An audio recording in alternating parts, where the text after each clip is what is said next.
A day after Pakistan captured Indian Air Force pilot Wing Commander Abhinandan, Pakistan's Prime Minister Imran Khan has said that he will be released tomorrow. Addressing a joint session of the Pakistan Parliament, and this is important, Imran Khan has said, and I quote, "In our desire of peace, I announce that tomorrow, as a first step to open negotiations, Pakistan will be releasing the Indian Air Force officer in our custody," end of quote. Now, the announcement follows India's unequivocal message to Pakistan that we were not going to strike a deal for Wing Commander Abhinandan's return. Earlier during the day, top government sources had said that Pakistan must repatriate the Indian Air Force pilot unconditionally and unharmed. Meanwhile, India has intensified its diplomatic offensive against Pakistan-based terror group Jaish-e-Mohammed. Top government sources say 4 out of the 5 permanent members of the UN Security Council, the US, UK, Russia and France, are firmly with India. However, China continues to remain ambiguous. Remember, US, UK and France have already asked the UN Security Council to blacklist Jaish-e-Mohammed chief Masood Azhar. Also, US President Donald Trump has said that he believes the hostilities between India and Pakistan will hopefully come to an end. Addressing the media in Vietnam, the US President said, and I quote, "I have some reasonably decent news from India and Pakistan," end of quote. However, he did not share details. The conjecture now is, did President Trump know about Wing Commander Abhinandan's return? Well, listen in to President Trump, Prime Minister Modi, and then we start our conversation. We have, I think, reasonably attractive news from Pakistan and India. They've been going at it, and we've been involved in trying to have them stop. And we have some reasonably decent news. I think, hopefully, that's going to be coming to an end. It's been going on for a long time, decades and decades. There's a lot of dislike, unfortunately.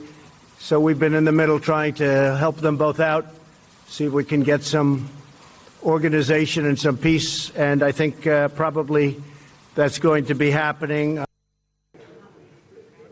Well, that's the Pakistan Prime Minister Imran Khan in Parliament saying that Pakistan will, as a gesture of peace, send the Indian Air Force pilot Wing Commander Abhinandan back to India, and that is expected to happen tomorrow. My colleague Parikshit Luthra has been tracking the story very closely. He joins us now. Parikshit, the Indian government making it clear through the day today that we cannot afford another Kandahar kind of situation. So Pakistan cannot use Indians to pressurize India into releasing Wing Commander Abhinandan. There was no deal that the Indian government was willing to cut for the repatriation of Wing Commander Abhinandan. This gesture on Imran Khan's part, the assurance that Wing Commander Abhinandan will be released tomorrow, how is this likely to be viewed? Is this going to be seen as the first credible attempt at de-escalation?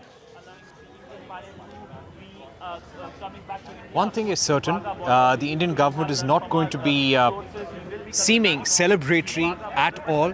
They would say that this was an airspace violation. Pakistan was the aggressor here, and as per international laws, Pakistan had to immediately return the Indian officer absolutely unharmed. And that remains the expectation.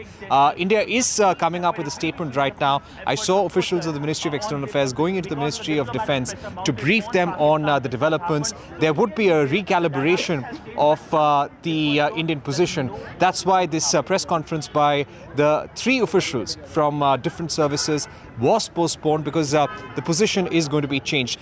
Indian statement is going to be very clear. They are not going to be relenting as far as Pakistan's stand on terror is concerned. They will say the fundamental position remains unchanged. Pakistan needs to walk the talk on terror. Imran Khan may have offered talks, but there will be no talks with Imran Khan. There will be no talks with Pakistan till the time there is verifiable, credible and immediate action against terror groups like the Jaish-e-Mohammed, the Lashkar-e-Toiba. We've been giving a lot of evidence to Pakistan over the years since the 26/11 attacks, also during Pathankot, that Pakistan has not acted against these groups. So there's no point giving any evidence. India would be unrelenting as far as exposing Pakistan in international forums is concerned. We will continue to push for the blacklisting of Maulana Masood Azhar at the UN 1267 committee.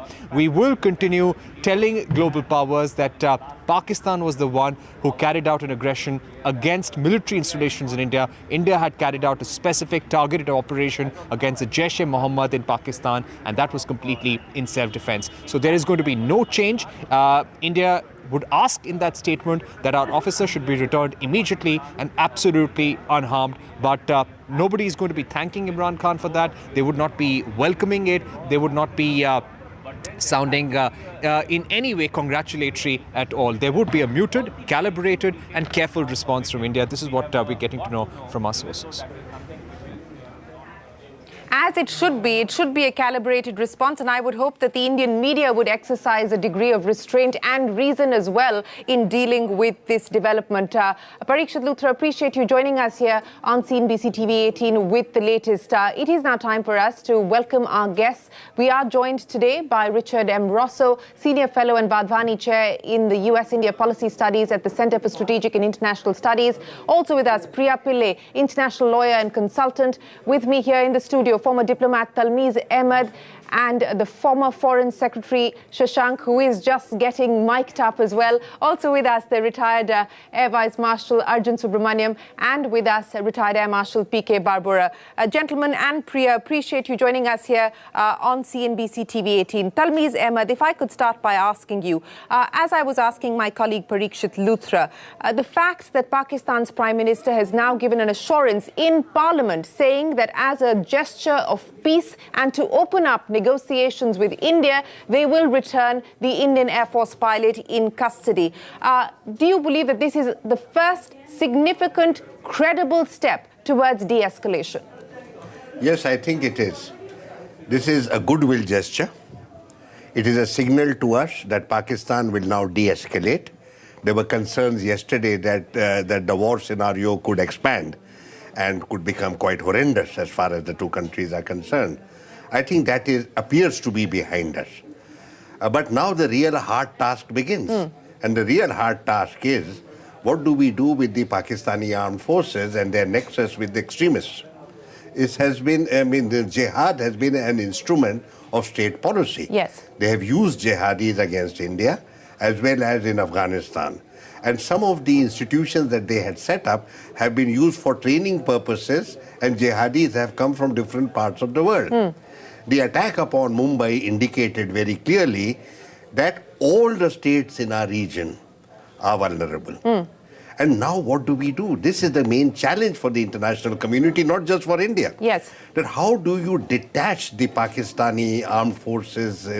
They seem to be wedded to jihad. Yes, the complicity has been well established, and we have once again presented a dossier to the Pakistan side on the Jaish-e-Mohammed's involvement in terror acts. But if I could get the former Foreign Secretary Shashank in on the conversation as well, sir, what would you now expect in terms of next steps? India making its position clear, unequivocally saying that we were not ready to cut any deal to ensure the safe passage of Wing Commander Abhinandan. Pakistan now saying we will release the Indian Air Force pilot, likely to happen tomorrow.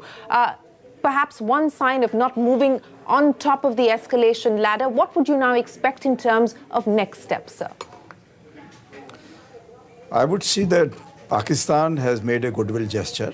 If they really adhere to it, and if our side finds that really there was no torture on Abhinandan, then we would know that yes, Pakistan military and Pakistan government, they are playing according to civilized rules. If it has not happened, then we'll continue to believe that any promises made by Pakistan to adhere to international conventions are only a face-saving device because of pressures from international community. So we'll have to just keep in mind that, in addition, yes, we should be prepared. We don't want to escalate the whole conflict. What we want, that terrorists should not think in terms of again attacking India anywhere. Yeah. So Pakistan needs to take action against the credible action to control the terrorists within its soil. Let me get Richard Rosso in on the conversation. Richard Rosso, what would qualify as credible action against the Jaish-e-Mohammed? As has been the case in the past, the Jaish-e-Mohammed from 2002 onwards has been banned. There has been action taken by various Pakistani governments against the Jaish-e-Mohammed. But, this is a hydra-headed serpent in that sense, and it sort of reconfigures itself. So what would be seen, not just by India, but by the international community, especially in light of the UN Security Council possibly blacklisting Masood Azhar, as credible action by the Pakistan establishment against the Jaish-e-Mohammed? Well, there's obvious immediate steps that Pakistan could take, not that I expect they will, but seriously arresting the leaders, keeping them in prison for long periods of time, and actually taking them to trial for crimes. But longer term, that's where we're only going to know after decades. If you actually see a cessation of terror attacks and the kind of things that have really targeted India with many campaigns across the years, that's only going to come out over multiple decades. Because as you mentioned, multi-headed hydra, you take out the leaders, others will want to take their place. And if they still retain support from the military, from the establishment, it's going to be relatively easy to recruit new leadership for the organization. So there will be an easy, quick step process, not easy, I should say, but a quick step process of actually detaining leaders for real this time. But then longer term, it's only going to take decades before we know how serious they were. Do you believe that we are likely to see the UN Security Council blacklist Masood Azhar? And what could the impact be of that decision if it were to go through? I feel that the chance of that is a little bit higher now. Of course, the United States and other partners, we do have levers we can press to try to get China across the finish line on this. Is this the issue that we want to do? Well, I think when things are relatively calm, when it's low attacks where India is able to kind of let them bounce off its skin, that's one thing. But this time, clearly, we all looked at it and saw that the potential escalation to real full-scale war, is out there. So I think it's a good awakening, and some of those maybe other tools that the United States and others hadn't employed to get China across the finish line on this. Of course, using that to try to move China in other directions, you may see those employed. So chances, I think, of getting China on board for UN Security Council action probably a bit higher. But Beijing obviously acts in its own accord, so impossible to say whether they'll be ultimately successful. Sure. Well, at this point in time, Indian government sources saying that they are factoring in an ambiguous response from China, and China hasn't supported India in the past on this particular issue. Let me go across to Air Marshal Barbora, and then I'll bring in Air Vice Marshal Arjun Subramaniam as well on the conversation. Air Marshal Barbora, if I could start by asking you the significance of Pakistan's decision now to send Wing Commander Abhinandan back to India tomorrow, and what implications this will have in possible dialogue or possible engagement with Pakistan, because so far the Indian government maintains that it will not engage in talks or dialogue with Pakistan until there is credible, verifiable action against terror camps. But this development today, what do you believe will be the significance of this, at least to try and bring down tensions across the line of control between the two nations? Well, first and foremost, let us thank everyone, all the pressures that has been applied, whether internationally or from India's side, to get our pilot released. They have no option. Hopefully, they stick to their word by tomorrow. Generally, they never stick to their word. Secondly, after his release, at least part of the pressure would be off their heads. Next is, we will not release the full pressure till the time Pakistan gives it in writing to the international community and to India that they are going to take action against the terrorist activities which are launched from Pakistan into India and into the neighborhood. Our problem of Azhar Mahmood and the Security Council's decision. China has thrice vetoed the issue of naming him as an international terrorist, although the UN has done so. It is now has to be a face saving for China as to how they will come over this last hurdle which they have created in the Security Council. As otherwise, China would be termed as a nation which is supporting terrorism. It's a very tricky situation, but I'm sure diplomacy and sense will prevail, and we will get what India has been wanting all along. Well, we hope that that is indeed the case. Vice Marshal Subramaniam, I want to go back to the point that was being made by Mr. Ahmed, that there is a new doctrine that's been put in place. And for the very first time since 1971, air power was used going across the line of control. So the message being sent out was that if there were to be such an attack on Indian soil, India would retaliate, and for the very first time setting a new line in the sand, so to speak. The significance of this, and in light of the developments that have happened since then, what would you believe are the long-term implications? Yeah, at the outset, I'd like to sort of share and rejoice at the fact that we've heard that Abhinandan is coming back tomorrow. It's an extended Air Force family, absolutely, and so that it's good news. But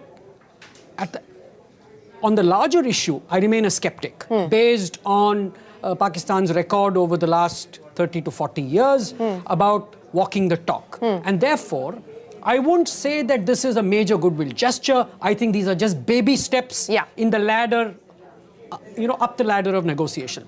Now, you talked about the posture, the change in posture. Of course, there was a change in posture. Earlier on, I always looked at India's approach towards provocation from Pakistan, particularly at the subconventional level, as reactive deterrence. With these airstrikes, we've actually changed the paradigms, and I would say it's more proactive, preemptive, and preventive. Okay? And also, it's not just those airstrikes that manifest these changed paradigms, but also the kind of air defense response that we offered when that large package of Pakistani aircraft came in. Yes. No longer was it reactive, it was proactive. And because it was proactive, that large package couldn't actually drop their weapon load on the intended targets that they had. So there has been a paradigm shift. And there's one more issue that I want to sort of mention, because I'm flanked by two diplomats. Yes. Okay. I think after a long time, we are seeing the instrument of force and diplomacy working as conjoined twins. Absolutely. The alignment between what you call the instrument of force and diplomacy. And let me get both Mr. Ahmed as well as Mr. Shashank to comment on that. And then I'll go across to our other guests. Mr. Shashank, very important points being raised there by Arjun Subramaniam. One, the fact that we have now established the use of air power and air assets, proactive, preemptive and preventive, which could have long-term implications as far as our strategy in dealing with Pakistan are concerned. And two, this alignment that he speaks of between the defense establishment as well as diplomacy. How significant has that been in being able to pull off what has been a fairly effective Indian response? Well, let me share this with our friends who are listening to us, that there has always been close concordance, consultations between defense and diplomacy. Diplomatic options, including meaningful action, air action or whatever action is required, are always on the table. We have to also study the international situation. All along, our friends in the West thought that if there was a dispute between India and Pakistan, it could flare up to a nuclear level. Yes. And then Pakistan nuclear control was not only with the government, but all kinds of people, all kinds of people. So therefore, they were very frightened of that. Now they are not that frightened. Maybe they have better supervision of what Pakistan is doing within its own territories on the nuclear side. Secondly, they know that Pakistan has been making a fool of everybody in the West and elsewhere. Only Chinese have not yet recognized it, and so they are, but they know that. So they are talking directly to the terrorist groups and trying to work out relationship with them. So we have to keep that in mind. So the point is that now we have seen the international situation evolve in such a manner that Pakistan wants to play a meaningful role in Afghanistan. Yes. They somehow got it wrong. They thought that America would go along with them and they can put pressure on India and they can mount military action against India in return for action against the terrorists. This has not happened. So I think we are moving in the right direction. We just have to wait and see how best we can achieve the results. Absolutely. Speaking of the results, sir, let me come to you, Mr. Ahmed, on the points raised there by Mr. Shashank. On the change as far as the US is concerned in its position in dealing both with India and Pakistan, and we've seen this in this specific instance as well. And more importantly, also the role that we could possibly see the Saudis, for instance, play? I mean, today, Pakistan's foreign minister once again reiterating that he had a phone conversation with his Saudi counterpart and that Saudis offered mediation. Of course, India has said that there is no room for third-party mediation. But what could all of this imply in the long-term strategy? Yes. I think diplomatically, we are far better positioned than we have been earlier. The big change is from the United States. The United States has always been very ambivalent about supporting us, and they have consistently supported Pakistan. You will remember, even after 9/11, there was a Faustian bargain with Musharraf, and they condoned the assault upon our parliament and took no action against him, even after the Mumbai attacks of 2008. So we have always been very skeptical about the US role. Similarly, with regard to Pakistan, till 2008, they used to be very supportive of the Pakistan view that this is all about Kashmir, that this is nothing about jihad. Yeah. They would not accept our point of view, that this is about jihad. Kashmir issue we can discuss, but jihad is not something, jihad is a threat to all Now of us. Imran Khan saying that he's willing to talk about even issues related to terror. Do you see that as a positive? You see, we or do you have think that talked that's to talk? successive prime ministers of the Pakistan. intent and action are not aligned. Benazir Bhutto, Nawaz Sharif. Yeah. We've talked to so many of their civilian prime ministers, but they don't control the file. The file on terrorism, the file on jihad is not with the prime minister. It is with the army chief and the ISI chief. So what is this dialogue about? He can't deliver on anything that he promises us during this dialogue. You know, it's interesting that you say that because just a short while ago, I was speaking with the former Air Chief, PV Naik, and he asked me, he said, has General Bajwa cleared the decision that Wing Commander Abhinandan has to be sent back to India? So we get the point that you're making. The main point that has to be conveyed is Saudi Arabia and the US are now better placed to put pressure on the Pakistan armed forces than they were in the past. So that is a significant difference. Richard Rosso, I know we have to leave you. Let me give you closing comments on what you will be watching out for over the next few days in terms of next developments. Well, of course, we hope that there are no further attacks on either side. But the big thing that I think we'll be watching for is what kinds of things does India want to try to employ by using the international community? That's where the United States can play a much bigger role. Obviously, our decision to avoid trying shuttle diplomacy, that kind of thing, I think was well thought out by the U.S. administration this time. You know, let the situation play itself out unless it dramatically escalated. But how can we partner with India in looking to further corner Pakistan in the international community? That, to me, is the story and the narrative from Washington looking ahead. Absolutely. What will be the objective from here on? We have, and what is it that we require from the international community in order to continue to corner Pakistan, whether it's with respect to economically cornering or diplomatically cornering it? Richard Rosso, appreciate you joining us here on CNBC TV 18 with your take on the developments of the day. We will take a break, but when we return, we also speak with Priya Pillai, international lawyer and consultant. Remember, she, of course, has been studying the Geneva Convention norms. But Wing Commander Abhinandan is returning to India. That is the assurance from the Pakistan Prime Minister. We'll speak with Priya on that in just a moment. Back in a bit.